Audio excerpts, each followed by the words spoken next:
الحب قرار اي طفل ياخده، بس الجواز عايز راجل.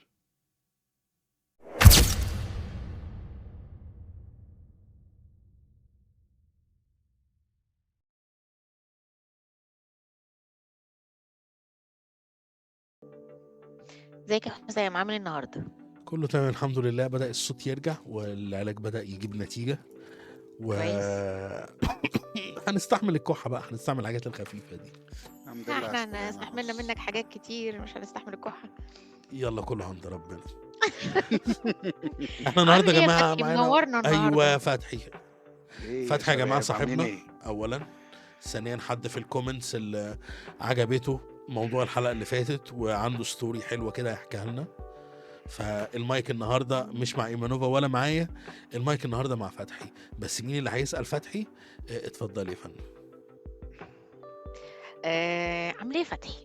اخبارك ايه؟ انا الحمد لله اول جود، يعني ربنا كريم، الدنيا جميلة، الجو حلو، انا بحب الشتاء فنفسيا مستقر عن باقي فصول السنة بصراحة يعني.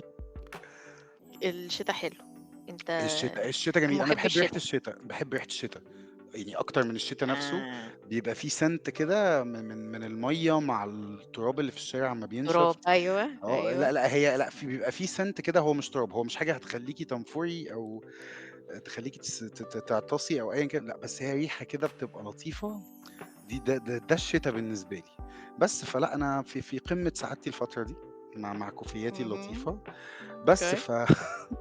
تمام يعني. طيب، خلينا كده نقول مين فتحي باختصار without highlighting anything that might interrupt your personal life أو work life. لأ عادي، أنا إنسان لطيف، تميت ال34 سَنة من حوالي 5 أيام. فمن كل سنة وانت طيب. وأنت طيب يا سنة صديقي. طيب. من عواجيز التسعينات، من مواليد 91، مواليد إسكندرية. باختصار خريج تربية رياضية، حد بتاع جو ملاعب كده. لعبت هاندبول عمري كله يعتبر، لحد أمّا بطّلت بحادثة في 2010 قبل الثورة بحوالي بحوالي 7 شهور بالضبط. سلامتك. بس الله يسلمِك، الحمد لله يعني. الحمد لله يا ياما مارك. دقّت على راس طول. بس بكل اختصار، أنا إنسان لحد مثلًا خلّينا نتكلم من حوالي 4 سنين، أنا لحد من 4 سنين كنت إنسان باحب اللعب جدًا، عمومًا generally التنطيط، سفر، تمام. الدنيا اللطيفة دي. بس بما إن شغلي it's sensitive information أو معلومات حساسة، ذات حساسية، فبنحط المعلومات دي على جنب ونقدر نعتبر إن أنا راجل مدرس تربية رياضية أو مدرب هاندبول، ده هيبقى لطيف جدًا. حلو جدا.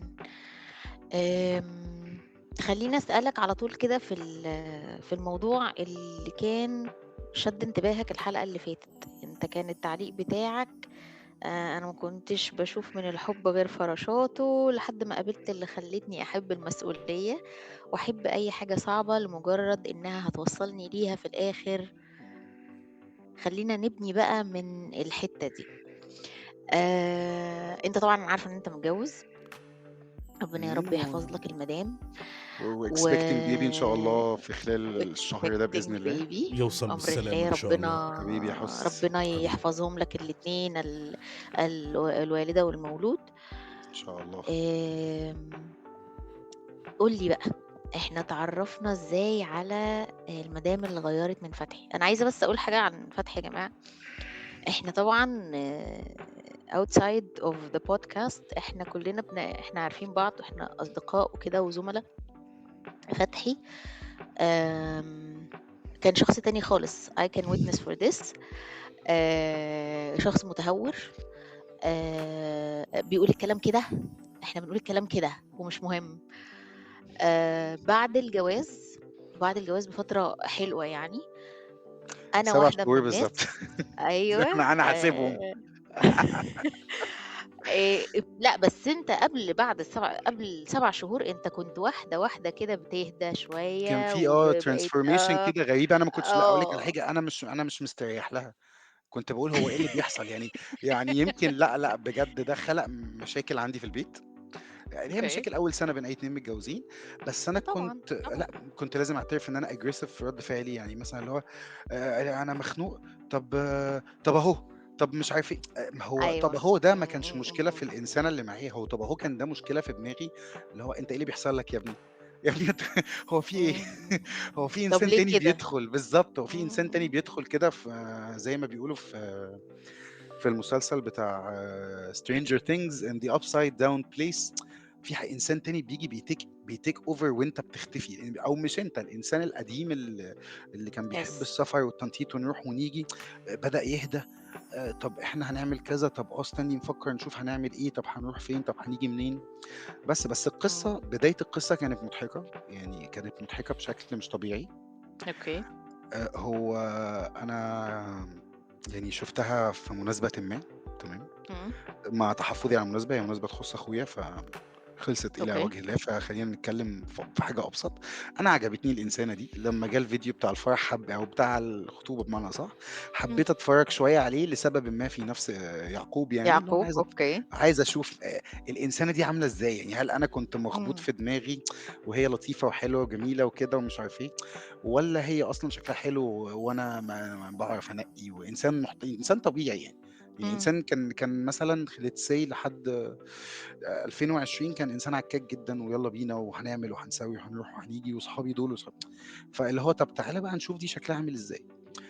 بس فبشكل ما توصلت هي شغاله فين، تمام، مم. وعملت حاجه اللي هي كان زمان في الافلام، او في بمعنى اصح كده المسلسلات العربي اللي فيها اتنين بيحبوا بعض او واحد بيحب واحده، لما مم. بيتشقلب وبيروح يعمل ويعمل مش عارف ايه عشان يروح لها.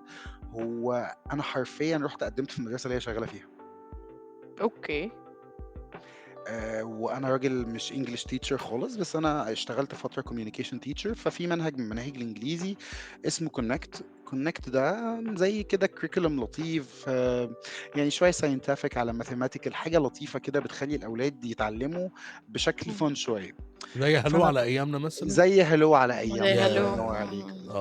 بس ايوه. فانا قلت ايه بقى، انا مش عارف اي حاجه في المنهج ده بامانه الله، عشان ما بقاش بس بشتغل الناس. انا مم. مش فاهم اي حاجه فيه. بس قلت انا اول ما يجي لي البوكلتس بتاعت المدرسه او الكتاب نفسه، انا هعرف اشتغل، انا هعرف اظبط حالي. هقعد دي سهله. اذاكرها. هاقعد أذاكر، أنا كنت باقعد أذاكر في مم. البيت.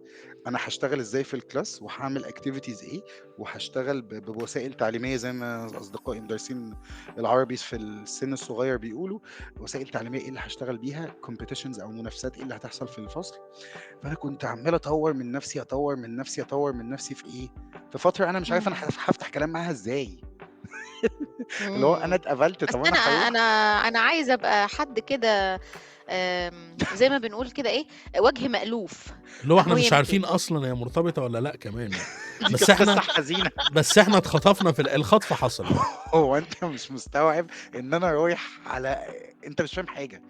هي أنت مش عارف أصلًا، حتى لو هي مش مرتبطة رسمي، هل هي مثلًا مرتبطة بحد مثلًا، أو في حد في دماغها والّا لأ. فأنت رايح على الله. مم. مم. أنا رايح على الله، أنا رايح يا جماعة هاقعد أتكلم معاها، أو هافتح آه. كلام معاها بأي شكل من الأشكال.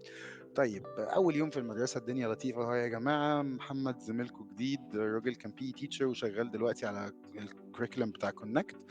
طيب هتعمل إيه؟ هاقعد هنا كده. اخترت ديسك لطيف كده، اللي هو بشكل قطري أنا شايفها، بس هي مش شايفاني. أنا باراقب بقى، اه. اللي هو أنا باراقب بقى. مم. اخترت مكان فيه دولاب كده، فالدولاب لو اتفتح باب صغير منه، أنا هاعرف أبقى جايب المشهد كله من هناك. اوكي. بس فأول مرة رُحت اتعرّفت عليها، أو مش رُحت اتعرّفت عليها، يعني رُحت كنت باسألها على حاجة، كنت عايز corrector قلم، يعني كنت بصراحة حاجتي كلّها كانت في الpencil case بتاعتي الناحية التانية، بس أنا كنت رايح أسألها على أي حاجة، ما عايز أتكلّم، ما عايز أفتح اي كلام، اي عايز اي أعرف استحنقاص اللي هو وسلبطه. بالضبط، أي سلبطة والسلام. مم. فأنا إيه اللي يحصل، أنا راجل ألدغ في الرهن عادي جدًا. فهي مم. كانت لابسة التيشيرت بتاع صدق Married فاجئتني. فكانت دي مفاجأة. ميرسي، لأ بجد انا والله. كمان اتصدمت. هي مفاجأة للناس مش مش ليّا. متخيلة.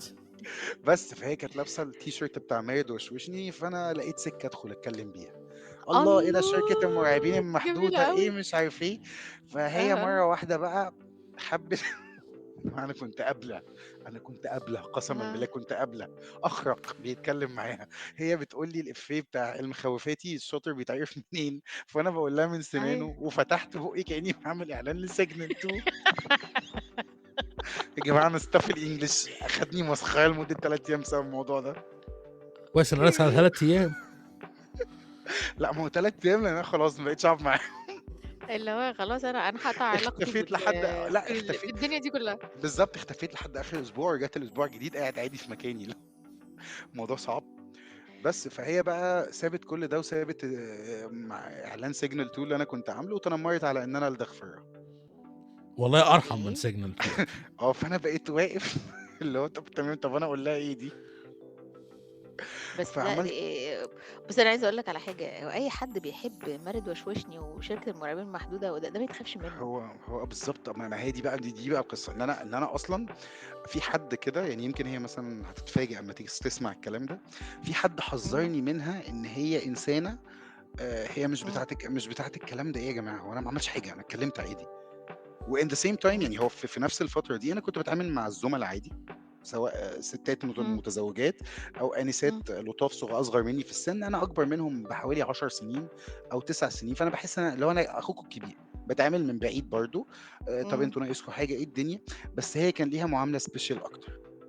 المهم الدنيا لفت لفت لفت. اسبوع التاني التالت كان عيد ميلادي برضو.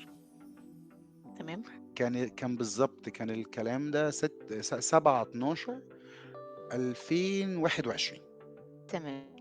فأنا بصراحة كده كنت عايز أعمل حركة لطيفة كده. إمم. فلحد قبل ما أتجوز أنا كنت إنسان بقيس حب يعني بقيس أنا هظهر حبي للناس إزاي بالطريقة اللي تريحني مش تريحهم. أنا جبت إمم. لها تقريبا تلت التورته اللي ماما كانت عاملاها لي لعيد ميلادي. انا وماما حد شاطر جدا في الحلويات. من وانا صغير انا ما إمم. بحبش التورته بتاع بره. هي التورته لو ماما ما عملتهاش يبقى هي غضبانه عليا. لو في رمضان بتبقى كنافه بالشوكليت كده من فوق. انا انسان بيتوتي في الموضوع ده شويه. فانا واخد لها تلت ها. التورته وداخل قدام الستاف. قولي لي كل سنه وانت طيب، دي تورته عيد ميلادي. طب كنت تمام. تعمل واحده اخش بيها مش راح بتلت. لا انا قلت لها ان رايح دي هديه. رايح عامل فيها لا دون خوان، عامل بالظبط. فيها الحبيب فاهم بقى، بالظبط اللي هي حبيب حاجه، وراح دي يجيب حاجه لها بتاعتي تلت انا. التورته اللي ماما اه عاملاها في البيت اللي هي اصلا، بتاعتي، اللي يعني انا مش شاري انا اخدت حاجه. انا اخدت اكل البيت بتاعنا وجايبه لك. انا جاي. That's that's my concept. انا كان صحابي انا صحابي يعني صحابي وانا صغير. انا في فتره من الفترات كنت حد مم. بيحضر ماتشات زمالك كتير، وليا اصدقاء الحمد لله، او مش اصدقاء بعتبرهم اخواتي من مصر كلها. فكان اللي يجي تمام. اسكندريه وهو قريب قوي مني لازم يجي لي البيت وياكل. هو ده دي اللوف لانجوج بتاعتي. ستيل الى حد ما اللوف لانجوج بتاعتي. انا يا جماعه انا ببقى مبسوط جدا ممكن اكل وجبه واحده كويسه قوي ما اكلش باقي اليوم. مم. بس لما ابقى متضايق باكل بشكل بشع طول الوقت. فدي انا اللوف خايفه لانجوج اللي والله، انت. بس المدام تكون فكرتها نوع من انواع الغديوه المدرسيه. لا فاكر انت خالص، ما الغديوه هي بقى الفكره المدرسيه، انا كلها. اجيب اكل من البيت عندنا هي وانت عامله، تجيب ما هو ما اكل كانش من حد البيت جايب عندكم. اكل. اليوم اللي اتجاب فيه اكل انا ما جبتش حاجه عشان ما حدش يحس ان هو زيها. احنا بنهزر ولا بنتكلم اوكي. في ايه؟ انا بص بميزك عنهم.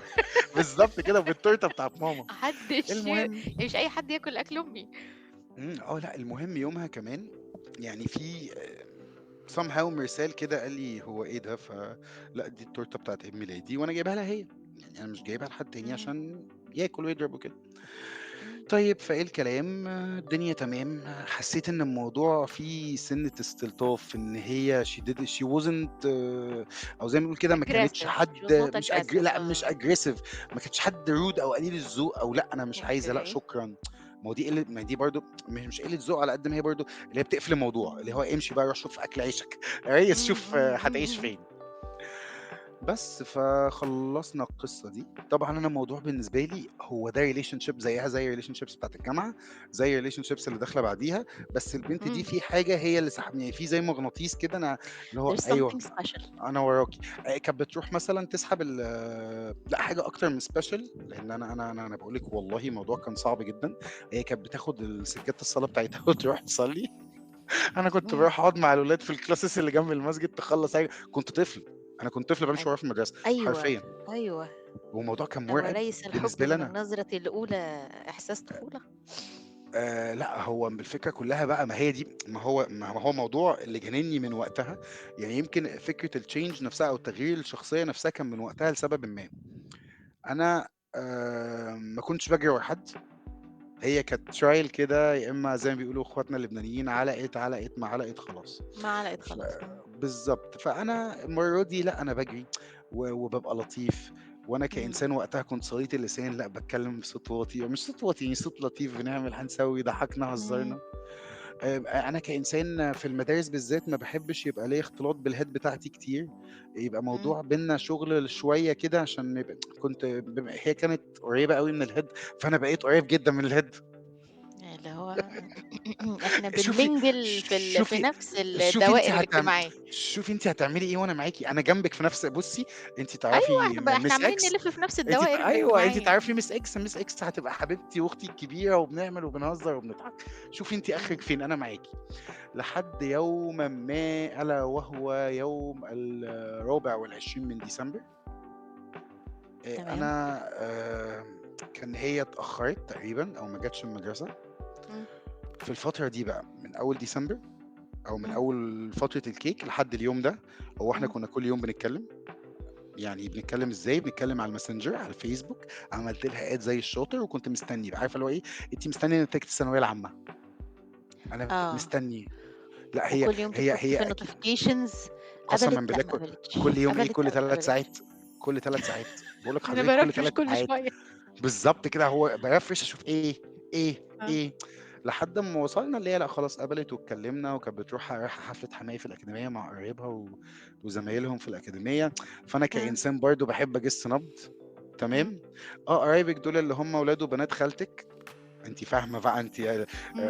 الرجل الذي يريد معرفة كل شيء، هو في اللا لا آه. لاند أصلًا. أنا عايزة أعرف بس حياتِك عاملة إزاي؟ بتقومي بالضبط، من فراحت النوم هي زينا والّا ما بتقوميش من النوم زينا؟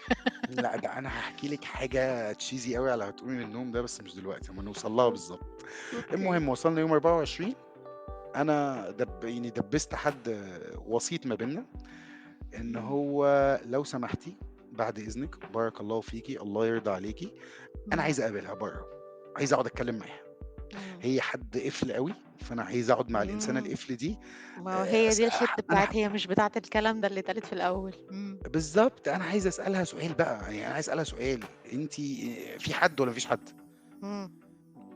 وaccordingly أنا لو في حد هاقول لها ربنا يوفقِك، الدنيا لطيفة، وهاقعد أدعي عليه في صلاة الفجر إن هو يتربط أو يسافر ده قطر، كل أو صلاة ربنا بتاعي. بالضبط، ربنا يكرمه بعيد عننا عن هنا يعني. ربنا بس يرزقك بعروسة بنت حلال. بالضبط كده، فأنا يوم الحمد لله الدنيا ضبطت معانا، يوم 28 هي ما كانتش تعرف إن هي نازلة تقابلني أصلًا، إمم، والموضوع كان تدبيس، تمام. إمم. blind فقعدنا date يعني. حاجة زي blind date كده، هي blind date من ناحيتها هي، half blind من ناحيتها date. هي أنا الدنيا كانت جميلة بالنسبة لي. كنت قابلة والله العظيم الفترة دي يا جماعة، لو شُفت أنا أخرق، كائن أخرق قسمًا بالله. إمم. يعني أنا بالنسبة لي اتقابلنا، قعدنا، اتكلمنا، هتشربي إيه، هتتغدي إيه؟ طبعًا هي لأ، أنا هاتغدى معاهم في البيت، اللي هي بتقول لي انجز هات اللي عندك واخلص، آه. بالأدب، بالطريقة، فأنا احترمت ده جدًا. فتخيّلي أنت إنسان بتسأل إنسانة إن بتقول لها إيه يعني، إمم. تخيّلي مثلًا، فأنا ما كنت عايزة أعرف بس بعد إذنِك لو أنتِ في مرتبطة؟ يعني أنتِ مخطوبة، حد متكلم متجوّزة، عليكِ، أنتِ حد متراقبة؟ متكلم عليكِ؟ حد جاي في سيرتِك؟ ما إحنا خلاص شكرًا. بقى، والله الموضوع كان سيء جدًا، إحنا أنا كل بعد أمّا الحاجات سألت السؤال ده الscripted ضاعت، فإحنا اللي بننيّل هو الدنيا أكتر. هل أنتِ بتزوري كتير؟ بالضبط، في حد آه. قاعد مع بابا قال له أنا عايز الأستاذة دي، فاللي هو الموضوع أنا قُلتها بعد أمّا قُلتها اللي هو كنت هاضحك بس سكَتّ، فقُلت إيه لو ضحكت هيبقى سيء، أنت بتقول إفيه وبتضحك عليه لوحدك. جدًا، جدًا. إمم.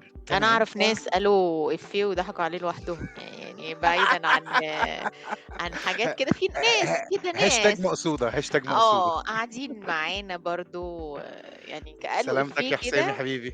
وبرضه ومعاهم قعدوا مايك يضحكوا ويعرفوا عليه. يعملوا mute عادي جدًا. ناس لا هم الeditor ما slash نهونش عليك، لأ ما host نهونش عليك. كده يعني. لأ بس بقى، فبالنسبة لي أنا كإنسان آه. لعبي، فما ما ما إنسان لعبي حرفيًا، أنا لن أنكر ده، أنا حتى كنت خاطب قبل كده مرتين، وكنت انسان لعبي عادي جدا، احب اعترف بده جدا، لان ده لو انا ما كنتش كده ما كنتش هبقى الانسان اللي انا تطور وتغير الحمد لله بفضل الله. فانا بالنسبه لي لا، انا رايح اقعد معاها عشان اعرف هي ميتها ايه. تمام. فاوت اوف نو وير، من حيث لا نعلم ولا ندري، لما هي قالت لي ان هي مفيش حد في حياتها، مم. وان انا لما قلت لها ان انا معجب بيها على الماسنجر من قبل ما حلو. اظبط الخروجه دي اصلا، هي اوكي. اتصدمت عشان هي مش متوقعه ده مني and so on. مم. طب يا جماعه بقى نكمل بقى فكره ان انا اخرق وقبله، انا اسف عادي جدا. تخيلوا ايه اللي مم. ممكن يتقال، ايه اللي ممكن يتقال، ايه اللي ممكن يعني قلت ايه يعني؟ ايه اللي ممكن يتقال؟ انت بتبروبوز لحد دلوقتي عاجبك جدا كانسان وكاتيتيود وكل حاجه، هتقول ايه؟ بص، هو انا اعرف ناس راحوا تقدموا الناس فقالوا لهم ما تيجي نجرب الحياة دي سوا نشوف هتعمل ايه. انا متوقعة من البشر اي حاجة. يعني انا I لا know خالص for a والله، fact ان في حد راح يتقدم انا لواحدة ابسط من كده بكتير. قال لها ما تيجي نشوف الحياة دي مع بعض هتبقى عاملة مم. ازاي، فالبنت كان الرياكشن والله بتاعها اللي هو حياة ايه؟ حقيقة يا نجم، معلش فهمني بعد اذنك. حياة انهي حياة بالظبط يا برنس؟ بالظبط انت جاي في ايه بالظبط؟ انت جاي في توك توك؟ طيب انت فهمني. يعني ايه حياة مع بعض؟ مش فاهماك. لا بس انا كل اللي انا قلته لها بكل بلاهه، بكل بلاهه وبرود ووش عليه فراشات بقى، مش فراشات يعني، وش عليه قلوب كتير، وشي كان احمر، انا لما بتكسف او بتحط في موقف زي ده وشي بيضرب الوان مبدئيا. تمام. فقلت لها هو ممكن رقم حد كبير عندكم عشان اتكلم معاه عليكي؟ الله الله يا الله. جماعه الموضوع كان هنقعد بائس، هنقعد نجيب في سيرتك سوا بائس، قسما ونشنع بالله. عليك في الكلام. بائس جدا. هي البنت من كتر ما صدمت هي اكيد. حاسه ان ما لقيتني انا متوتر اكتر منها. مم. انا بقول لك انا كنت عادي، الموضوع عادي جدا. لا الموضوع كان مم. عادي جدا بالنسبه لي قبل الانسانه دي، وقشطه لو واحده ريجكتد مي يلا في الف غيرها والدنيا حلوه وحياتنا طويله، ايوه، ما مش هو ما هيحصل لنا هو حاجه. ما هو ده بس دي يرجعنا للنقطة اللي أنا قلتها لك، اللي هو أوليس الحب من أول نظرة كإحساس الأطفال. هو أنت راجل، أنت خاطب قبل كده مرتين، فأنت مش أول بالظبط. مرة يعني تروح تقدم لحد، بس بس يعني علشان هي دي. هي عارف دي الحتة بتاعت هي دي، هي فكان دي اللي هو التلعثم بقى تعالى. والتعثر بالظبط. ومش لاقي كلام طفل رايح الحضانه بيستوعب حرفيا هو بيتعلم ايه، هو مش فاهم بيتعلم ايه، واما بيطلب ان هو يخش الحمام بيقول كلام غريب، مش كلام واعي، مثلا مش يرفع ايديه لا تماما، الموضوع كان مش طبيعي. وما كنتش مستوعب ان هي هتديني رقم اخوها لحد ما قمنا وروحنا والتشيك اتدفع والدنيا جميله، ودخلت بيتنا بالليل. مم. فانا قاعد مع نفسي كده، ايام ما كنت لسه بدخن، رحت مولع سيجاره وبشرب كوبايه قهوه، مم. واللي الحمد هو لله الذي تاب عليك. حاول الحمد لله الذي تاب علينا، الحمد لله من غير ادويه ومن غير اي حاجه ومن غير حتى مضاعفات الحمد طبيه. لله. فالحمد لله الموضوع بقى له سنه وحوالي سنه وشهر دلوقتي. حلو جدا. لا حلو ده جدا ممتاز والله. جدا لا لا والله. لا، ممتاز جدا والله، ربنا يديم بس عليك. اللهم امين. بس فخلصت سجارتي وطلعت بره. بابا رحمه الله عليه كان قاعد مستني ان انا اتكلم. بابا ما كنت يعني، بابا الله دي يرحمه. حاجه علمها لي من غير ما يعلمها لي، ان طول ما الانسان اللي انت عايش معاه في بيت واحد مضغوط، دونت بوش، ما تضغطش الانسان ده او الانسانه دي ان هو يتكلم. مم. هو اول ما يحس ان هو قادر يتكلم، سواء خبر كويس خبر هيتكلم. وحش، هو مم. هيبعبع بقى، هيعيط، هيقف يرقص، هيقف يتحزم ويرقص 10، يشغل، يعمل اي حاجه. فانا طلعت وقلت له الحمد لله رب العالمين يا بابا، انا هروح اقعد مع اخوها اتكلم في 1 2 3 4 5، هل مم. انت عندك اعتراض؟ هل انا قدرتي الماديه؟ لان انا حرفيا برضو بما ان انا بعترف ان انا كنت انسان لعبي، انا كان الفاينانشال دايركتور بتاع حياتي عموما، او الشيف فاينانشال اوفيسر كان بابا وماما. انا تمام. ده شيء شقتي اللي انا كويس، فيها، ده شيء كويس. شقتي اللي انا فيها دي هم اللي مخلصينها لي، الفلوس بتاعتي هم واخدينها دافعينها فيها. اتسحلوا معايا فيها رحمه الله على بابا وربنا يديه الصحه لماما. الحمد لله رب العالمين حاجات كتير خلصت لان هم كانوا واقفين فيها، لان انا وقتها يعني الكلام ده في 2015، يس 15 مم. او 14، كنت شغال في حلواني ما في اسكندريه هنا عندنا. اعمل له اعلان يا حسام ولا اعمل اعلان؟ لا كلام مش اعمل مدفوع. اعلان، يمكن طيب تمام. ناكل من عنده الحلقه الجايه ليه لا عادي، وتبقى بس انا ليا فيديو مش نصيبي. بودكاست بس. لا حلواني في لوكيجر كنت شغال فيه برانش مانجر حلو. واريا مانجر. فكنت بطلع اشتغل في الساحل في الصيف، فالشقه دي جت في الصيف، انا ما كنتش اعرف اي حاجه عنها. قالوا لي في شقه حلوه تمام، هنتحط لك فلوس كذا، ابعت فلوس كذا، اعمل كذا، هنعمل كذا. قلت لهم تمام تمام. فانا طلعت اتكلمت معاهم، فهموني انا اخري فين. ما انت برضو إمم. لازم تبقى فايق شويه عشان الدنيا تبقى ماشيه، يعني تبقى فاهم انت رايح فين وجاي منين. طبعا. بس فرحت اتكلمت مع اخوها، شاب لطيف اصغر مني بسنه، الدنيا جميله. اصغر مني ب6 شهور بالظبط، اسف. إمم. 6 شهور، ب6 شهور، اصغر مني ب6 شهور. الدنيا لطيفه، هزرنا ضحكنا، اتفقنا على كل حاجه. قلنا هنحدد قرايه الفاتحه امتى. إمم. تخيلي معايا 8/1. أوكي. nice. nice. عادي أنا يعني 7 يعني اتخطبت شهر 12 اتجوزت شهر 3 يا جماعة في إيه؟ مهم. يعني انا بالنسبه لي والله، يعني انا بصوا، يعني حتى التواريخ هنا مكتوبه، انا ما كنتش مصدق. فانا كنت بعمل حاجه حلوه قوي. كنت إمم. بمسك تليفوني واطلع النوتس واكتب انا عملت ايه النهارده. يعني احنا الاتنين عملنا ايه النهارده، اتفرجنا على افلام ايه، عملنا ايه، اتكلمنا في ايه، هزرنا في ايه. وكنت مسميها اور ديتس. والله اهي، بص ثانيه واحده. اهي حسنا سيدي الفاضل. بس فانا ما كنتش مصدق ان انا حددت ميعاد قرايه فاتحه تماما باي شكل من الاشكال. آم، الموضوع كان مرعب، بكل الاشكال مرعب. انا كانسان اللي هو طب انا هعمل ايه؟ طيب احنا بدأنا 22، خطوبتنا 26/2 في 22. طب انت عملت الخطوبة، طب انت صحيت، طب انت. بس الموضوع كان بالنسبة لي كان مرعب جدا من وقت الخطوبة. يعني انا خلاص انا دخلت يوم 26/2 كان خطوبتنا. فانا وصلت المرحلة بعد الخطوبة، هي روحت البيت، انا روحت البيت بقول انا ايه اللي بعمله ده بقى. لحظة وقوف مع النفس كده، إمم. اللي هو أنا إيه اللي أنا باعمله ده بقى؟ ثواني، بدأت أفوق. إيه الجديد تعالَ. ده؟ إمم. لأ، إيه الكلام ده بقى؟ إيه الهزار ده؟ يعني أنا لأ، الفاتحة قراية الفاتحة زي ما قُلت لِك كانت 7/1 بالضبط، كانت في يوم عيد. إمم. إمم. كانت في يوم عيد وكانت الدنيا زحمة كان يوم لطيف والله. إمم. بس فأنا بعد الخطوبة بقى نفسها بدأت أفكّر. هي مثلًا يوم 26/2، 27/2، 28/2. 28 ده، إمم. 28 ده أنا يعني نزلت قعدت على قهوة. بالضبط 8 ساعات قاعد على قهوة، باشرب معسل وباشرب قهوة، عايز أفتكر أو أفهم أنا عملت إيه. 8 ساعات تمام. بالضبط يا إيمان، والله أنا مش فاهم أي حاجة. لحد أوكي. ما الموضوع بدأ إيه، يالّا بينا ننزل، يالّا بينا نقعد، يالّا بينا مش عارف إيه. تعالي نتغدى برّه بعد الخطوبة. كنت مستني إن أنا أقبض وأنا أنزل عشان أنزل برضه حاجة fancy أو مش fancy أوي، حاجة أوكي. لطيفة كده. آه.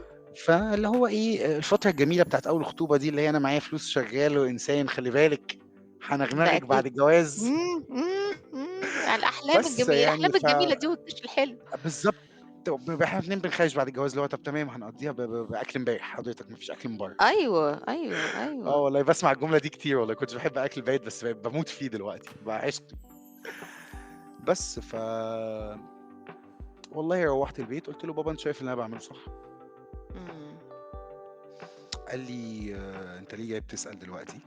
قُلت له: "لأ، أنا باسألك سؤال. أنت شايف اللي باعمله صح؟ إحنا الدنيا دلوقتي صعبة والدنيا بتغلى والشقة والتحضيرات ولسه هنعمل وهنسوي." والله قال لي يعني حرفيًا كده، سيدنا عمر بن الخطاب قال: إمم. "لا أسأل الله خفة الحمل بل قوة الظهر." قوة الظهر. أنت خلاص دخلت في حتة، ما تسألش ربنا حملك يبقى خفيف تمامًا. قُل يا إمم. رب بس إيه، قدّرني قوّيني أشيله. وقدّرني إن أنا أشيله. إمم. وهتلاقي الدنيا فتحت معاك بيبان كتير وسِكَك كتير. إمم. حلو جينا بقى جدا. من هنا، بدايةً أول 3، 4 شهور خطوبة، إحنا كنا بنضرب نار على بعض حرفيًا، مش عارفين طباع بعض. أكيد الطباع أنا داخل بتختلف. لأ، آه. وأنا داخل في موضوع اللي هو مثلًا تحصل خناقة وأنا أتضايق مثلًا. أنا إمم. كإنسان كطفل أتضايق بقى. فتيجي في دماغي، هو أنا سِبت الكوكب كله وجريت وراكِ عشان أنتِ تتعاملي معايا كده؟ إمم. يعني أنا سايب الكوكب كله ومنفّض لكل حاجة، هل أنتِ ده is it fair إن أنتِ تتعاملي معايا كده؟ إمم. الموضوع بدأ يتطور شوية، ما تتعامل معاك كده عادي، هي لسه بتعرفك.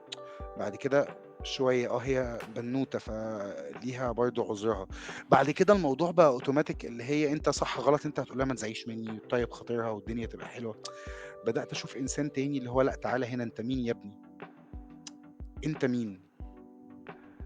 باشا أنت هو أنت اللي متضايق، فأنت رايح بتقول لها خلاص ما تزعليش، الدنيا حلوة وربنا هيكرم ومش عارف إيه، إلى أن جاءت فترة الاختبار الصعبة،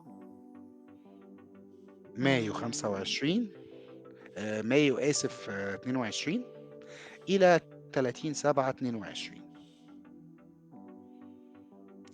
دي كانت فترة تعب بابا رحمة الله عليه، بايتين الله في يرحمه المستشفى، ويسامحه ما يا رب. فيش، الدنيا في أصعب حالاتها، بنكتشف في نُص فترة تعبه وقعدته في مستشفى إن هو عنده كانسر على الرئة، وكانسر حبيبي. في stage 4 فما فيش علاج، إحنا إمم. بننضّف جسمه بس عشان يتوفاه الله. أنا إمم. الفترة دي بعد الله سبحانه وتعالى، أخويا وأمي ومراتي إمم. اللي كانت خطيبتي وقتها وخالي، إمم. أنا الناس ال4 دول لو ما كانوش موجودين في حياتي، أنا كان زماني بقيت إنسان يعني إنسان عارفة الناس اللي في الشارع اللي شعرها طوِل من الصدمة وقاعدين مش فاهمين أي حاجة، هم ربنا يعفو عنهم، الناس دي اللي هي من صدمة كبيرة في حياتهم، أنا حرفيًا إمم. كنت رايح في السكة دي، أنا كنت I بامشي في know what الشارع you أكلم mean my كنت م friend. كنت بامشي في إمم. الشارع أكلم نفسي، أنا بابا على مدار 71 سَنة عاشهم معايا، منهم كان وقتها 30 سَنة أنا عايش معاه واعي، أو 25 سَنة، لأ 29 سَنة.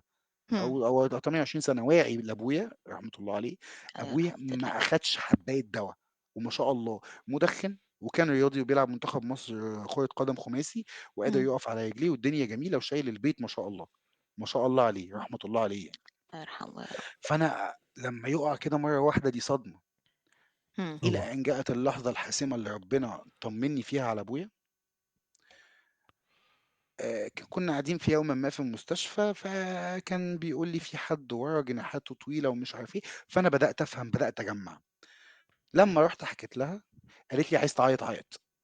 دي أول إنسانة تبقى عارفة أنا عايز أعمل إيه، حرفيًا أنا مش عارف أعمله مع الناس، إمم. وكنت بانهار معاها، مع إني المفروض إن أنت تبقى جامد كنت بانهار معاها، حرفيًا أنا كنت إمم. بانهار معاها. أنا أول مرّة في حياتي بقى إن أنا أعيّط قدّام إنسانة غير أمي، إمم. يعني أمي أنا وقت وفاة تيتة رحمة الله عليها، دخلت الأوضة وقعدت أعيّط معاها عادي جدًا، يعني أمّا روّحنا بيتنا بعد العزا والدفنة والكلام ده كلّه، كنت باعيّط مع أمي في الأوضة عادي جدًا. بس لأ، وقت تعب بابا وكده، أنا كنت واقف لأ أنت عصب البيت، أنت الابن الكبير، أنت إمم. بلغة الصعايدة من عيلة أمي ومن عيلة أبويا إن أنت كبير العيلة، أنت أبوك كان كبير العيلة، توفى كبير العيلة أو تعب كبير العيلة، أنت الناس هترجع لك، أقف على رجليك. فهي والله، والله يُحسب لها وعلى راسي، وأنا يعني الإنسانة دي على راسي إلى أن تقوم الساعة على اللي هي عملته أو دورها في الفترة دي. في الفترة دي بقى بدأت أتحوّل إنسان مُسالم جدًا، إمم.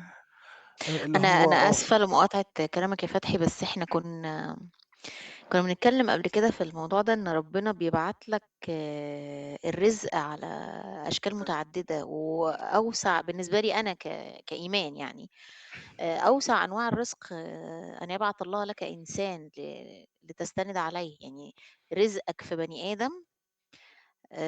كانوا بيقولوا زمان إيه، يا بخت اللي رزقه في الدنيا بني آدمين. رزقه في الدنيا بني آدمين، الله ينوّر عليك. كانت تيتة يعني رحمة الله عليها بتقولها لي دايمًا، يعني بتقول لي ربنا يحبّب فيك خلقه. هي أيوه. تيتة تقول لي خلّي رزقك خلق ربنا، مش فلوس. أيوه صح. صح. لإن أديك أنت قُلت يعني هي المدام بتاعتك ربنا رزقك بيها، هي أنت العلاقة كانت قبل بكتير ما باباك يتوفى، بس هي موجودة في السكة دي، الشخص ده بالذات علشان ربنا قدّام فيه حاجة هو ما حدش هيعرف يسند فتحي فيها غير الإنسانة دي. وعلى فكرة أنا عايز أقول لِك على حاجة هي إمم. أول مرّة تقول لي باحبك قالتها لي يوم ما كنت باجيب أكياس دم لبابا، كانوا محتاجينها في المستشفى البنت وكنت الرومانسية. كنت منهار. لأ، المشكلة إن أنا كنت منهار وإيديّا الاتنين متسلّخين عشان كنت راكب على يعني إمم. كنت راكب على مَكَنة حد كان كابتن كريم اتعرّفت عليه أوه! قفل الرحلة وفضل إمم. معايا اليوم كلّه لحد ما جِبت الدم كلّه لبابا، يعني ربنا يكرمه ويبارك يا له رب، يا رب، ويدّي له يا رب. الصحة. احمد انت صديقي وستظل صديقي الى الابد يعني. ربنا يحفظه يا رب ربنا ويكفيه يحفظه شر والله العظيم الطريق. 3. اللهم امين. بس بقى فاليوم ده كان اول يوم تقول لي بحبك، فالموضوع الفتره دي كانت فتره يعني بالنسبه لي انا هرمونات متلخبطه كتير، اللي هو انا المفروض احس ايه يا جماعه طيب؟ انتوا آه. بتعملوا معايا كده ليه؟ بس فتوفى بابا في شهر 7. رحمة حصل الله دروب عليه. نفسي، حصل الدروب نفسي الجميل بتاع البي تي اس دي، متلازمه اضطراب ما بعد الصدمه. وبدات اخبط، مم. بدات افقد احساس ان انا انسان خاطب وورايا مسؤوليه وعندي واحده المفروض ابقى مخلي بالي منها ومخلي بالي مراعي ربنا فيها. يعني المفروض ابقى مراعي ربنا فيها، يعني زي ما اتقال كلكم راع ومسؤول عن رعيته، رعيته. فالامام راعي انسوني للاخر، والرجل راعي في اهله وهو مسؤول. فانا المفروض ابقى خلي بالي من الانسانه دي، ما كنتش بخلي بالي منها، مش حابب انكر ده يعني تماما، عشان مم. انا ابقى متصالح مع نفسي في الموضوع ده. ده كان غلط. كنت بعك حرفيا، اقل حاجه ممكن اتخانق عليها، الى ان حانت يعني شهر 10 مم. كان عيد ميلادها. عملت لها عيد ميلاد لطيف، كان بصيغة اعتذار، اللي هو تمام. أنا آسف تمامًا، أنا عارف إن أنتِ ما لكيش ذنب في أي حاجة في اللي إحنا فيه ده تمامًا. مم. بس الموضوع بدأ برضه إيه، يبقى لطيف، جميل، حلو، رايحة جاية، الدنيا لطيفة، إلى أن جاء شهر 5 23 كنا بنسيب بعض رسمي. مم. يعني قبل الفرح ب6 شهور إحنا خلاص روّحي بقى أنا هاروّح كل واحد يروّح، مش عايز أشوفِك مم. تاني. مم. بس فطبعًا الكلام ده كله كان وقت عصبية، فأنت أمّا بتروّح تراجع نفسك، حتى لو أنت معاك الحق، فاللي هي طَب إزاي؟ مم. طَب إزاي ما الإنسانة دي عملت كتير، يعني هي عملت كتير وخصوصًا في وقت تعب أبوك، يعني ما تشيلها ما تبلع لها وخلاص. مم. ويطلع إنسان تاني، يا ابني أنت بتفكّر إزاي؟ اللي هو ال الصراع النفسي اللي جوّه ده بين الإنسان والإنسان اللي بيطلع تاني الجديد ده، اللي هو البذرة اللي بتطلع دي، أنت مش فاهم إيه اللي بيحصل. مم. بس إلى أن يشاء السميع العليم، مع أول مرّة يعني أنتِ تخيّلي إن إحنا مثلًا متخانقين ما بنتكلّمش، مش عاملين بلوكات لبعض بس ما بنتكلّمش، تمام. وإحنا في خلاص صمت، في فترة صمت. في صمت وخلاص أنا مش مكمّل وأنتِ مش مكمّلة، شوفي هتقلعي دبلتِك إمتى، شوفي أنا هاقلع دبلتي إمتى. مم. أول مرّة يتقال لي تعالَ أنت هتقعد معاها وتتكلّموا وتخلّصوا، أنا رُحت من المنشية لحد كليوباترا، قسمًا بالله ما كمّلت 10 دقايق. حلو. أنا راكب Uber bike وقتها وقُلت له طير بيّا، ما تشغلش دماغك وطير. مم. اللي هو الله بقى إيه ده هنقعد نتكلم بقى هنصفّي الدنيا بقى، يالّا بينا. آه. آه.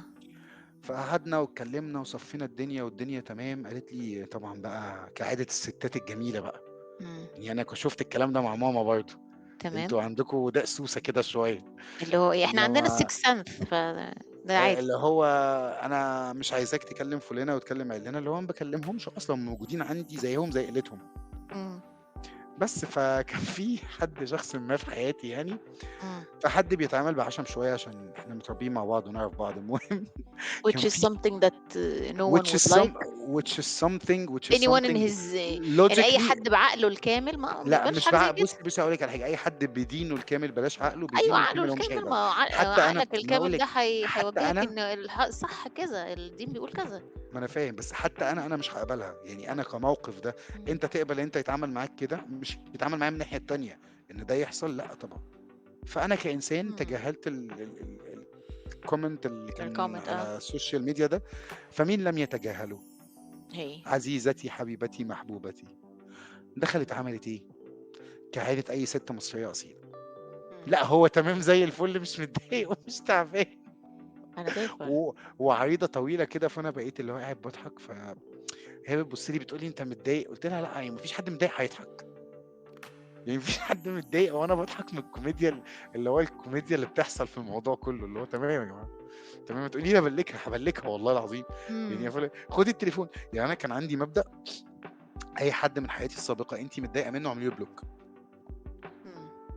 لإن أنا استغنيت. الواحد برضه الدنيا بتقل، الدايرة بتقل إلى ناس معيّنة اللي تعرف كل حاجة، ناس معيّنة اللي بتبقى قريبة and so on. خلاص بقى وكده، كده الحياة هتتغيّر. بالضبط، أكيد.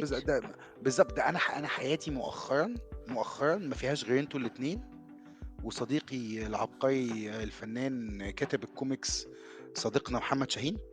مم. التمانيناتي. تمانيناتي كان ضيف الحلقه تمانيناتي اللي قبل بالظبط. اللي فاتت. بس وصديق ليا بقالنا 18 سنة نعرف بعض اسمه أحمد طارق مارو. ان انتوا قسما بالله انتوا الناس اللي بتعرف الابديتس اللي في حياتي بس، وبنتكلم، والناس اللي بخش اتكلم معاها على الواتساب. طيب بس كنا بتكلم بقى ايمان انت وحسام، والله بقول لكم ان انتوا الاثنين وصديقنا التمانيناتي محمد شاهين، صديقي منذ 2008 احمد طارق، وكمان صديقي منذ ايام الجيش محمد صلاح. انتوا بس المجموعه الوحيده اللي في حياتي اللي عارفه مثلا ان انا هيبقى في بيبي في الوقت الفلاني، ان انا تعبان مثلا في الوقت الفلاني، ان انا لا انا تمام جدا يلا بينا نعمل مش عارف ايه. فالدنيا كلها او الحياه بتفلتر. فانا ما كانش عندي اعتراض، والله انت عايزه تفلتري دول فلتري دول، انت شايفه ان هم. وعلى فكره بشكل ما يا حسام ده شيء مرعب، الستات سواء وهي داخله ان هي تبقى مراتك او هي مراتك او هي امك او هي جدتك، لما بتقول لك ان فلان سيء، تمام، ميك شور هي از ده فميك اكيد. شور بنسبة 100% ان هو مش سيء، ان هو اسوأ انسان في الدنيا. ولا ايه يا حسام؟ الرادار ولا انت بيشتغل ايه رأيك يا حسام؟ مش لا دايما. بجد. لا لا لا لا لا لا, لا. دايما يا حسام، دايما حسام. انا مفيش حد من اصدقاء الطفولة واصدقاء الكلية ماما قالت عليه وحش او هو شكله مش مريح الا وخزوقني، وخازوق مم. تقيل. ومنهم خزاويق اصلا او خوازيق زي ما بيقولوا في مشروع التخرج، كان الموضوع صعب. بس فزي ما بقول لك كده اللي هو الحياة كلها مشيت وفلترت لحد اما ربنا كرم وتزوجنا. زي ما كانت ايمان بتقول اول 7 شهور دول كان فيهم تغير في الشخصية. ايوه، وكنت انسان، كتير لا لا بس كتير. بس لا بس فاكره كنت انسان على الله حكايتي، بقول اي حاجه اللي بيجي في دماغي بقوله. ده كان مرعب، ده كان مرعب. مم. يعني الكلام ده كان اذيني في شغلي بشكل بشع.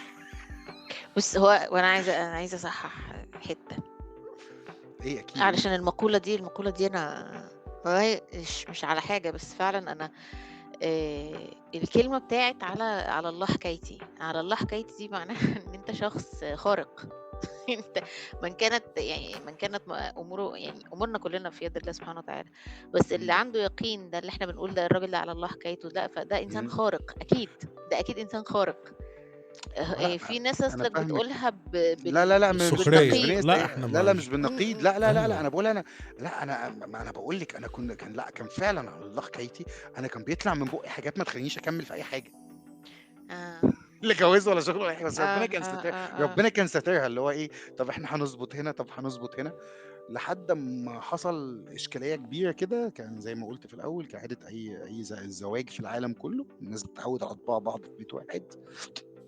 سوري، الناس بتتعود على طباع بعض في بيت واحد. مم. آه هي تعبت مني. تمام. يعني احنا كان كلام ده بس. متوقع، ده متوقع. تجاذبنا اطراف الحديث، هي تعبت مني. انا من يومها قلت ايه؟ كفى الله المؤمنون شر القتال. مم. اي حاجه هتحصل، انا بالنسبه لي لو هي مش مرضيه انا هقول ان هي مش مرضيه بنبره صوت واطيه هاديه جدا، هنتناقش فيها. لو النقاش وصل ان هي حتى لو مش مرضيه وهي عايزه تعملها، ولو حاجه طبعا مش مرضيه، مثلا اللي هي مثلا حد انا بتضايق منه ففي مناسبه فهي عايزه تروح، انا يعني هوصلها بنفسي واروح اخدها من المكان ده بنفسي. بس مش هبقى انا الانسان اللي هو لا انا كلمتي مش عارف ايه. لا مفيش حد اسمها كلمتي كده، في ان هي برضو احنا مش هنأذي بعض، مش هنوصل لمرحله الاذى. اكيد. بس وكانت الفترة دي بقى فترة اللي هو يلا بينا نتصرمح، يلا بينا نعمل اللي هو ايه ما فيش بيبي فالدنيا لطيفة. في فيلا بينا الاول نروح دي ونعمل. ما مرت علينا كلنا. ما عدت وخلاص والدنيا لطيفة. جينا بالظبط من تاني سنة في شهر 5 اللي هو السنة دي في شهر 5 أو مم. يعني من أول السنة لحد شهر 5. ربنا وحده أعلم بكم الصعوبات اللي احنا عديناها. مم. يعني الحمد لله. وما كانتش لا صعوبات مادية ولا صعوبات ليها علاقة بخناقاتنا، يعني كان الحمد لله رب العالمين. يعني كان في تيسير من ربنا سبحانه وتعالى في موضوع الأطفال ده وكده. مم. حرفيا لما بتشوف الإنسان اللي قدامك مش بتضعف بس بتعيط، الموضوع بيوجعك نفسيا يعني. يعني أنا كنت في أوقات اللي هو ممكن أقعد يعني في البلكونة شوية كده مع نفسي. طبعا كنت 5 ده وشهر 4 ده كنت مبطل تدخين. فأنا أقعد كده يا رب حلها من عندك. أنا مش عايز حاجة، بس حلها من عندك. هي الأمور كلها حلها مم. والعقد كلها حلها من عند الله. بس نعم بقى بالله. إلى أن جاء الخبر اليقين الحمد لله يوم 13/5/2025. أنا في بيبي، الدنيا لطيفة، مم. الدنيا مستقرة إلى حدٍ ما. الإنسان بقى اللي أنتِ شُفتيه في أول 7 شهور جواز، الإنسان اللي شُفتيه بعديها وبقى لطيف مع الناس مم. وبيتعامل، وأيوه فُلان ده إنسان كويس وبيعمل وبيسوي، وفُلان ده مش عارف إيه وبيتعامل بلين مع الناس، هو بقى إنسان تاني تمامًا. مم. هو قسمًا بالله من شهر كمان 4/25 لحد النهارده، هو أنا تفكيري الأول والأخير مراتي اللي في بطنها، أمي، أخويا، مراته، أخو مراتي، مراته. أنتِ فاهمة الفكرة؟ الدايره بس بتقفل. أنا عايزة الدايرة أسألك على أنت حاجة يا أكيد، فتحي. أكيد، أكيد، أكيد. أنت طبعًا أنت من الناس اللي مرّيت بتجربة، فالتجربة دي غيّرتك، يعني زي ما كنا إمم. بنقول الحلقة اللي فاتت، إن أنت ب م الموضوع بتاع أنا مش الشخص ده ما بيجيش ما بين يوم وليلة، ده أنت لا، لا نتيجة خالص بياخد تراكمات، سنين، بياخد سنين كمان. ونتيجة تراكمات أنت بتبقى مخزّنها بالضبط. عندك، فجأة بتقول إيه ده، هو إيه اللي أنا باعمله ده، زي ما أنت وقفت مع نفسك كده، وزي ما أنا وقفت مع نفسي. التغيُّر الشامل اللي بيبقى في الشخص ما بيبقاش نتيجة هو قام النهارده الصبح قال لك إيه ده، أنا عايز أتغيّر، ما فيش الكلام ده، أنت بتتغيّر لمّا بتدخل في أتون من النار بتتشكِّل جوّاه، بعدين بتطلع إنسان تاني. اهم. عايزة بقى أسألك على حاجة، يمكن أنت أنا لاحظت ده فيك، لإن أنا وأنت في علاقة ممتدة ما بيننا بحُكم الشغل وكده. اهم. أنت كفتحي أنا حاسة وصحح لي لو أنا غلطانة إنه فتحي قبل ما يكون فتحي بتاع دلوقتي آه، اسمح لي أقول التعبير كالتالي. أكيد، هو أكيد. أنا كنت إنسان فظ. جدًا. تمام. لا، لا، لا، لا، لا، لا، كنت إنسان فَظ وغليظ القلب الاتنين. جدا. تمام. لا، فكان لا، أنا مش الرد هانكر ده. من الأشخاص المحيطين بيا، هو مش كل الناس تعرف فتحي، فكانت الردود بتبقى إيه برضو ردود فظة. لما فتحي اتغير إحنا كدايرة سواء ضيّقة حوالين فتحي، دايرة صغيّرة حوالين فتحي، أو الدايرة الكبيرة اللي حواليك، لأ، الكلام اتغيّر، الأسلوب ما بيننا وبين بعض اتغيّر، حتى الدعم ما بيننا وما بين بعض اتغيّر. أنا حاسة إن وبرضه صحّحني لو أنا غلطانة، إن أنت دلوقتي في القعدة بتاعتنا دي، أنت لو هتوزن الأمور وتفكّر في فتحي زمان وفتحي دلوقتي، لأ هو فتحي زمان كان ممكن بسبب مثلًا كلمة أو كذا أو انفعال أو كده الناس تنفُر من حوله. دلوقتي لأ، فتحي بحُكم الناس خلاص أنا فهمته، لأ فتحي اتغيّر كتير، لأ فتحي بقى أحسن من الأول كتير. فأنا باعمل أقصى ما عندي إن أنا أسند صديقي ده أو أسند زميلي ده. أنت حاسس بده، أنا حاسة بده من ناحيتي أنا، من طبعًا من my view، أنا حاسة بده، وحاسة إن أنت كشخص مع الناس برضه بتوع الدايرة الأكبر اللي حواليك بقيت تتعامل بطريقة أحسن. لمّا بييجي شخص جديد ما بيننا أنت بتتكلم وبتحب إن أنت تاخد وتدّي وبتتعرّف وبتsupport وكده. ده دلوقتي لمّا تفتكر بقى الحاجات اللي كانت بتحصل زمان، بتقول لنفسك إيه؟ أنا باقول لنفسي إيه؟ إمم. لأ والله ما باقولش لنفسي حاجة. هاقول لِك على حاجة، إمم. يمكن ده شيء كويس إن الموضوع ده اتخبط. أنا كان سبب إن أنا مثلًا هاقول لِك، إن أنا كنت فَظ. هو مش سبب، هو أنا مش بابرر، بس أنا باقول لأ، الأسباب اللي أنا آه. فهمتها بعد كده، إمم. إن أنا حرفيًا كان في يعني مش هاقول لِك بقى space of improvement والّا point of improvement. أنا إنسان باحب أحُط الأمور في نصابها. إمم. كان في نُقط ضعف مش مفهومة، كان في weak إمم. points كتير مش مفهومة، في الpersonality بقى ولا في الattitude ولا في الكلام مع الناس ولا في كل حاجة، وأنا تمام. ما كنتش فاهم أي حاجة. ولمّا قعدت كده مع نفسي، قعدت مع نفسي وبدأت شوية يعني يمكن الموضوع ممكن الناس تقول لي أنت بتقلبه ديني شوية، بس هو ده الطبيعي. لا، هو أنا ده بدأت الطبيعي، بدأت هو أقعد الطبيعي. شوية يعني مع حالي كده، أقعد أقرأ شوية قرآن، أقعد أقرأ شوية تفاسير، أشوف سيدنا إمم. محمد مثلًا كان بيتعامل إزاي مع عليه الصلاة الناس والسلام. عليه الصلاة عليه الصلاة والسلام. والسلام. بدأت أبُص في حتّة تانية كده، طب ما ده كان زمان، طب ما تيجي دلوقتي، ما تيجي تشوف دلوقتي الدنيا إيه. وقع تحت إيدي كتاب كان عندي زمان، إمم. كتاب PDF لطيف كده، أنا ما باحبش أقرا PDF، بس الكتاب ده للأسف الhard copy بتاعته مش موجودة، إمم. اسمه Way of the Peaceful Warrior بتاع دان ميلمان، تمام؟ تمام. هو حرفيًا لو هنتكلم، هو واخد ال ال ال ال الآداب إمم. العامة والتعاليم الإسلامية، هو طبعًا مش إمم. حاططها بنفس الشكل، حاططها في قصة حد وقع وكان لازم يقوم، فعشان يقوم لازم يهذِّب نفسه الأول، ويعرف إن هو يبقى فاهم إن عنده نُقط ضعف، وإن هو لازم يتعامل معاها الأول مش يعالجها، لإن الإنسان حرفيًا لو ما إمم. اتعاملش مع نُقط ضعفه، اللي هو مثلًا أنا حسام بيزرزرني لمّا بيعمل كذا. طب إمم. المشكلة مش عند حسام، المشكلة عندي أنا، لإن أنا عندي حل من 2، يا هاقول لحسام: حسام بعد إذنك ممكن نضبّط دي عشان أنا ده بيضايقني في كذا، فحسام لو قال لي بُص هو أنا مش قصدي، هو أنا مش هنبقى وصلنا لأرضية مشتركة، إحنا الاتنين فاهمين بعض، بنتكلم فاهمين الدنيا ماشية إزاي، كل واحد فينا بيفهّم التاني إن هو لأ ممكن ده يبقى أصلًا سوء تفاهم مش أكتر، يعني إمم. ممكن lack ده of يبقى سوء تفاهم، communication، بس في لك إمم. بالضبط كده ضعف let's agree في to disagree، إن إحنا بنعرف نختلف. بالضبط كده، إن أنت أصلًا وجهة نظرك غير وجهة نظري، بس مش لازم حد فينا يبقى صح، ما الاتنين وجهات نظر عايمة في الجو، بالضبط. إمم. أصل لا أنت وجهة نظرك قرآن ولا وجهة نظري أنا قرآن، ده كان سبب تقيل. وأقول لِك على حاجة بأمانة الله مع كل احترامي لأي حد مدخن، وبجد أنا والدي كان مدخن، فأنا مش هاقدر أغلط في المدخنين لسبب شخصي يعني، إمم. لأ هو التدخين كان جزء كبير كمان من الموضوع. تمام. التدخين حرفيًا بيلعب في هرمونات، بيلعب في مزاج، بيلعب في ده كل أكيد. حاجة.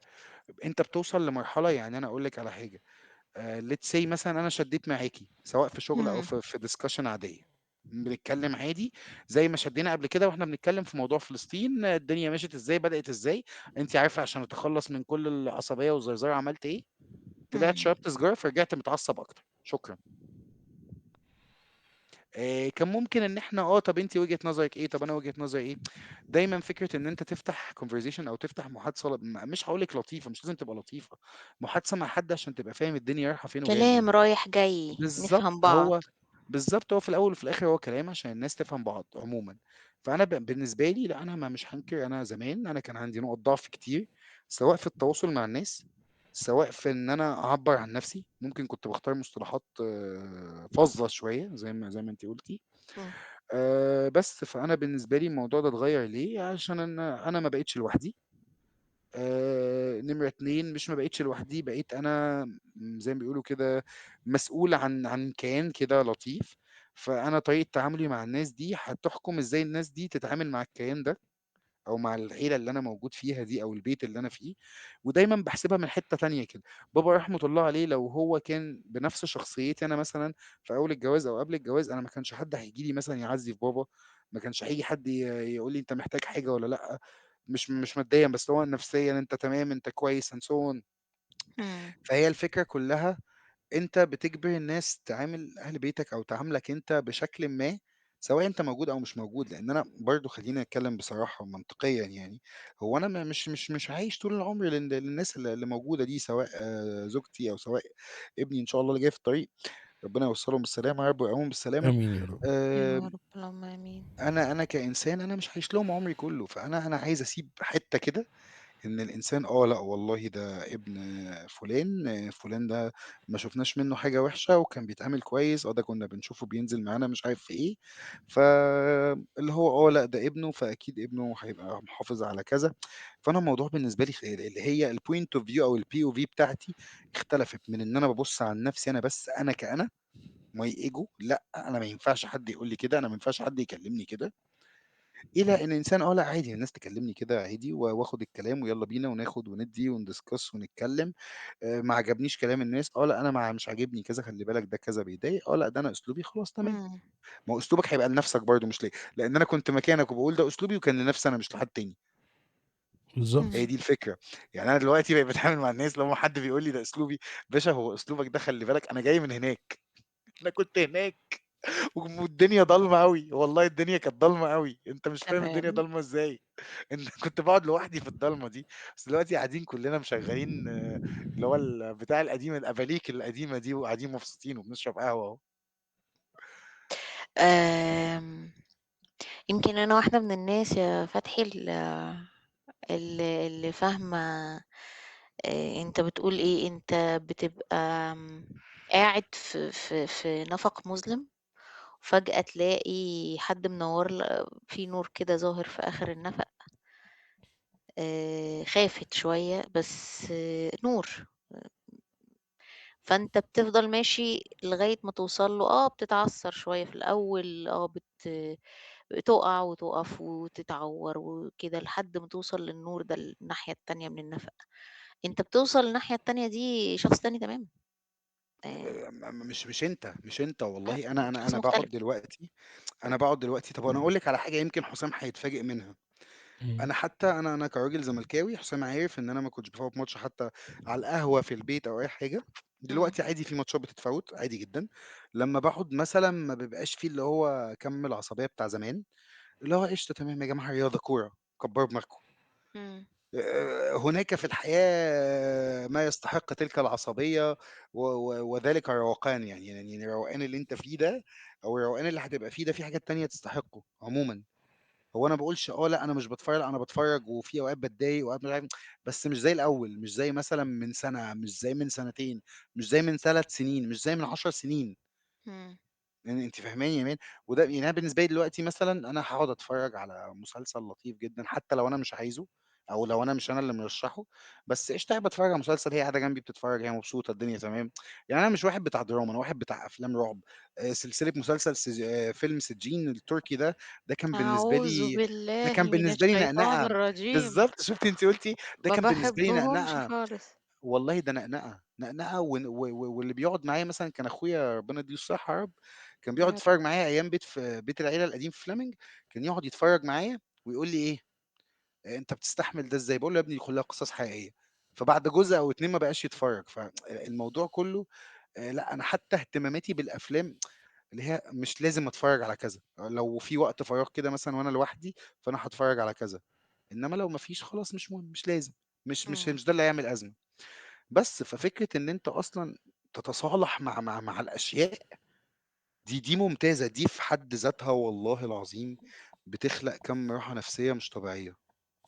يعني كَم راحة نفسية أنت كإنسان مش هتستوعبه. إمم. يعني اللي هو هتقول يا عم بقى هو أنا لو كبّرت دماغي مش هيحصل لو كبّرت دماغك مش هيحصل حاجة والله.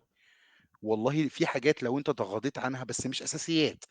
يعني مش حاجة كبيرة نتغاضى عنها، فهتبقى دي القفلة اللي قافلانا، لأ خالص. أنت مثلًا كلمة مثلًا بهزار في البيت ه اتقال لك يا عم ما تقعد أنا أعرف ناس بتتخانق على يا عم ما تقعد، أو يا عم بلاش الفيلم ده، أو ليه اللي هي في حاجات بسيطة جدًا أنا في ناس بتتخانق عليها بتروح تقول أنا مش متهنية أو مش متهني في بيتي عشان كذا. لأ هي الحياة أبسط من كده بكتير. ولو كنت فظًا إمم. غليظ القلب لانفضوا من حولك. دي الآية اللي شقلبت كياني في سنة ونُص حرفيًا. إمم. يعني الآية دي شقلبت كياني في سنة ونُص. خلّتني إنسان اللي هو طَب تمام، ما تيجي نجرّب. عارفة اللي هو أنت مش بتختبر ربنا حاشا لله يعني معاذ لله، ولا بتختبر القرآن ولا بتختبر أي حاجة، بس أنت بتختبر نَفْسك. طَب ما تيجي تجرّب يالا. أنت عمّال تقول إمم. وتعمل، دوس بقى على نَفْسك في دي. طيب أنت دلوقتي في موضع قوة وحد غلط. طب حد جه قال لك طب خلاص بُص يا صاحبي معلش ما تزعلش منّي مش عارف إيه، خلاص هاعدّيها. وكنت بالاقي إن هو لأ، طب ما ده عادي طيب ما هو قشطة يعني ما هو مش لازم أعلّق. طب ما الراجل جه اعتذر.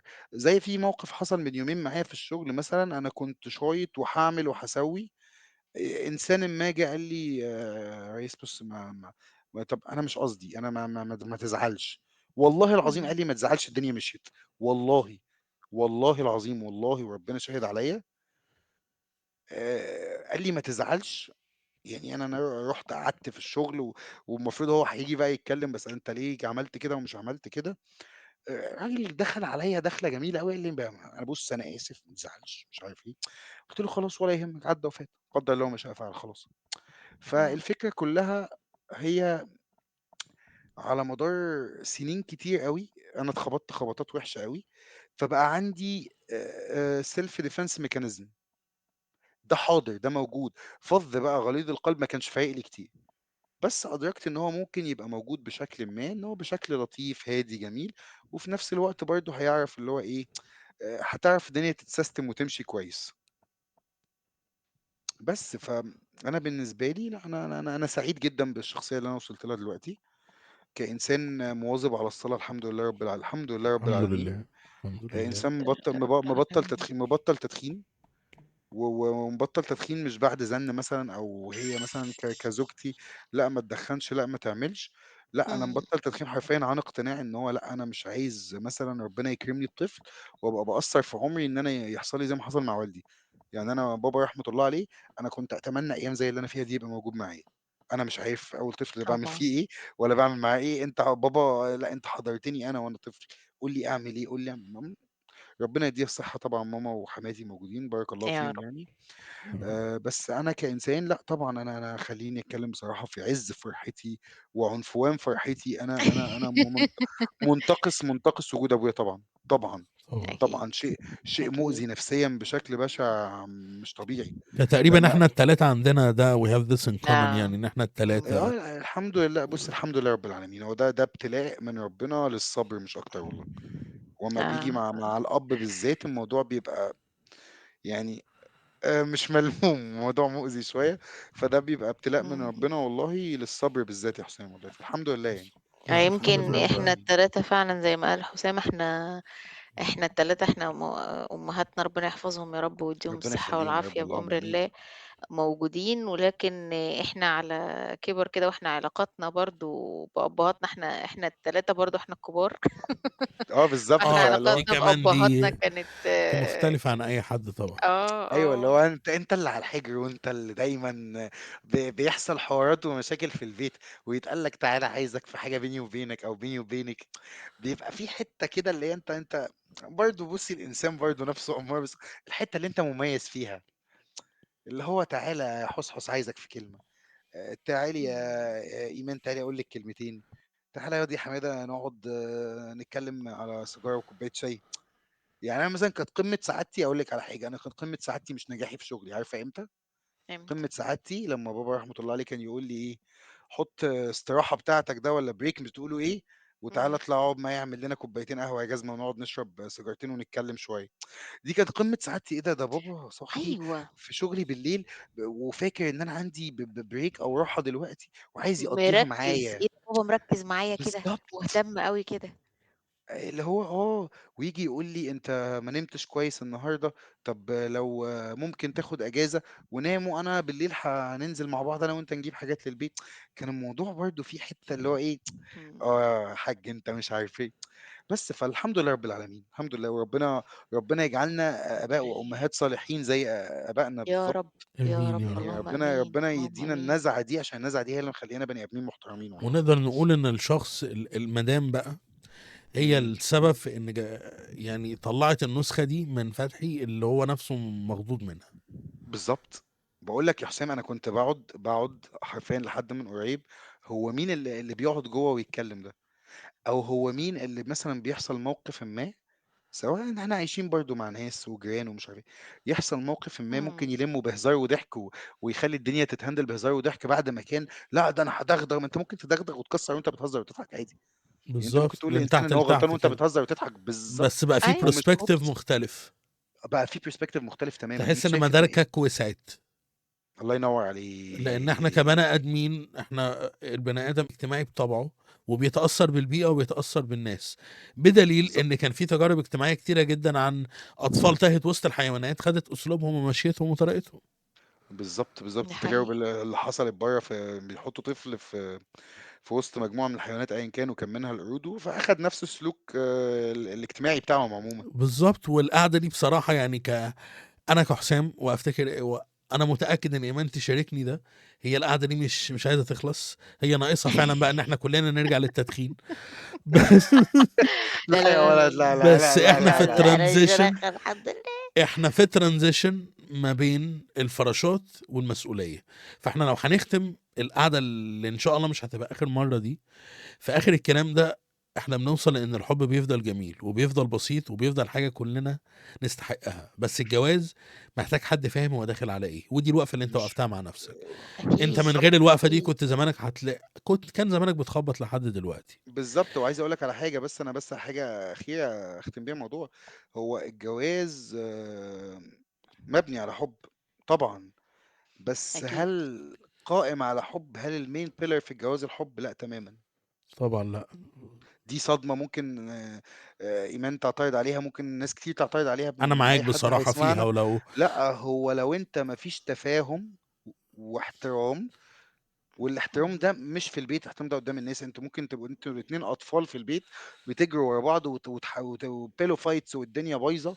بس تمام. بس متفقين بغض النظر. متفقين اصل محدش ومتفاهمين. هيريت علاقتكم، محدش بالظبط هيريت هي كام من عشرة من العقل والمسؤوليه، لا خالص. بالظبط، الله ينور عشان عليك، الحب هي مش بيبني التفاهم. بيت، ودي بقى اللي ممكن الصدمه التانية اللي بالظبط، بيقوم الحب عمره ما البيت، بنى بيت. الاحترام والمسؤوليه وثينجز ان كومن بين الاتنين اللي عايشين مع بعض. بالظبط. واقول لك على حاجه، هو شيء كمان يا حسام، ان مش لازم الطرفين يبقى متفاهمين تماما. لو لا، ما بالظبط. فيش لو ما فيش بص، ما هما الاثنين لو متفاهمين تماما، احنا او لو البشر كلهم هيتخلقوا متفاهمين مش هيبقى تماما. في middle ground، مش هيبقى في أرض بالظبط وسطى كده. ننزل لبعض فيها، كل واحد هينزل فيها علشان نتفق مع بعض على على مسميات جديدة.